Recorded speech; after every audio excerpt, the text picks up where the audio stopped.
अस्सलाम वालेकुम बहनों, उम्मीद है आप सब खैरियत से होंगी। अल्लाह पाक आप सबको अपने हिफ्ज़ व अमान में रखे और सेहत व तंदुरुस्ती वाली लंबी ज़िंदगी दे। आमीन सुम्मा आमीन।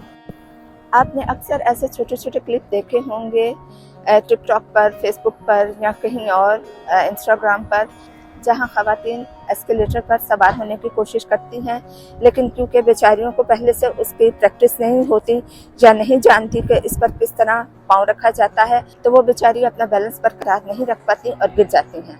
ऐसे में आपको पता है कि फ़ोन तो हर एक बंदे के हाथ में है और जो आसपास के लोग होते हैं वो उनकी फ़नी वीडियोस बना लेते हैं, अपलोड करते हैं। ये शर्मिंदगी का जो लम्हा है वो हमेशा के लिए कैमरों में कैद हो जाता है। लेकिन ये ऐसी कोई रॉकेट साइंस नहीं है। एक खातून होने के नाते अगर मुझे एक ट्रिक पता है कि उस पर अगर आप फर्स्ट टाइम पाँव रख रहे हैं तो अपने बैलेंस को किस तरह कंट्रोल करें और किस तरह उस पर अपना कदम जो है वो जमाएं, तो मैं आज ये ट्रिक आपके साथ शेयर करूंगी। यकीनन आप सोचेंगे कि ये क्या छोटी छोटी बातें हमारे साथ शेयर कर रही है, लेकिन मैंने रिसेंटली एक दो इसी तरह के क्लिप्स टिकटॉक पे देखे और मुझे बहुत अफसोस हुआ कि वो दोनों क्लिप्स जो हैं वो ख़वातीन के सिलसिले में थे और वो बेचारी अपना बैलेंस बरकरार ना रखने की वजह से गिर रही थी और जो दूसरे लोग पीछे खड़े थे वो उनका मजाक बना रहे थे।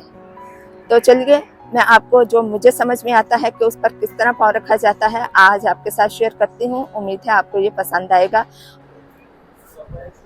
ये देखिए, ये आपके सामने एस्केलेटर है और मैं ऊपर से नीचे जाने के लिए इस पर सवार हो रही हूँ। पहले आप एस्केलेटर की एक ट्रिक को अच्छी तरह जान लीजिए। चाहे आप ऊपर से नीचे जा रहे हो या नीचे से ऊपर जा रहे हो, आपको इसमें इस तरह खाने बने हुए नजर आएंगे।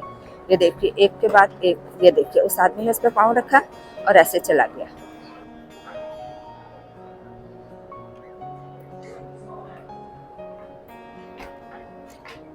ये देखिए,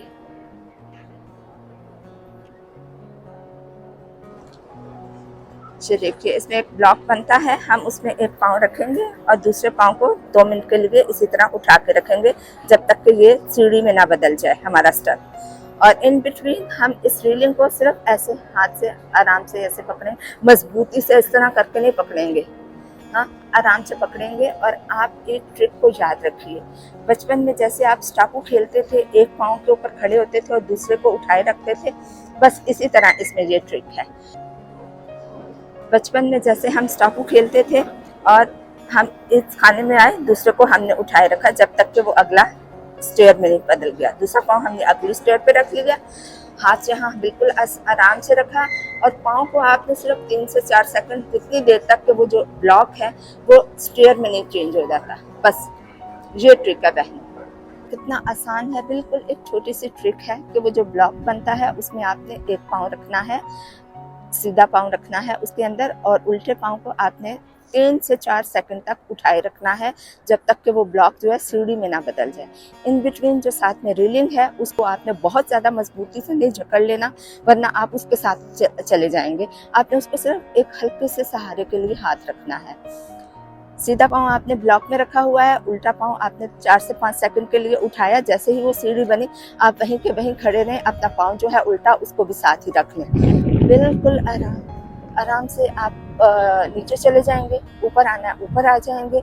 और दूसरी बात है, आपके घर में सीढ़ियाँ होंगी, ज़रूर होंगी, आप उन पर ये प्रैक्टिस कीजिए। आप सीढ़ी पर खड़े हों, पहली सीढ़ी पर, और उल्टे पाँव को जो है 4 से 5 सेकंड तक उठाए रखें और जब आप देखें कि 4-5 सेकंड हो गए तब दूसरा पाँव रख लें। इन बिटवीन जो आपकी रीलिंग है सीढ़ियों की, उसको आराम से बिल्कुल हल्के से हाथ में रखें, मजबूती से ना जकड़ें। तो इस तरह आपके घर में ही प्रैक्टिस हो जाएगी और जब आपको कभी चांस मिलेगा और आप फर्स्ट टाइम ट्राई कर रहे होंगे एस्केलेटर पर सवार होने के लिए, तो आपको इस तरह की सिचुएशन का सामना नहीं करना पड़ेगा। किसी भी चीज़ को अगर आप फर्स्ट टाइम यूज़ करते हैं तो दिल में थोड़ा सी घबराहट, थोड़ा सा डर ज़रूर होता है, लेकिन इंशाल्लाह अगर आप ने घर में प्रैक्टिस की हुई है तो 100% ना सही तो 75% आप उस एस्केलेटर को यूज़ करने के लिए तैयार होंगे। मैं जानती हूँ कि ये एक बहुत ही छोटी सी बात है, मैं आप लोगों के साथ क्या शेयर कर रही हूँ, लेकिन वो वीडियो देख के मेरे दिल को बहुत तकलीफ हुई। अपनी बहनों को इस तरह सिचुएशन में देख के, तो वो बेचारी गिर पड़ रही थी और बाकी लोग जो हैं वो वीडियो बना रहे थे और हंसी ठट्ठा कर रहे थे। तो मैंने सोचा कि अगर मैं ये ट्रिक जानती हूँ तो मैं ज़रूर इसको भी दूसरों के साथ शेयर करती हूँ। वो बहनें जो अभी तक इस सिचुएशन से नहीं गुजरी, यानी से जिन्होंने अभी तक एस्केलेटर यूज़ नहीं किया, हो सकता है उनकी मदद हो जाए। तो बहनों, अपना बहुत ख्याल रखिए ताकि आप अपने प्यारों का ख्याल रख सकें, और अपने इस चैनल का भी। अल्लाह हाफिज़।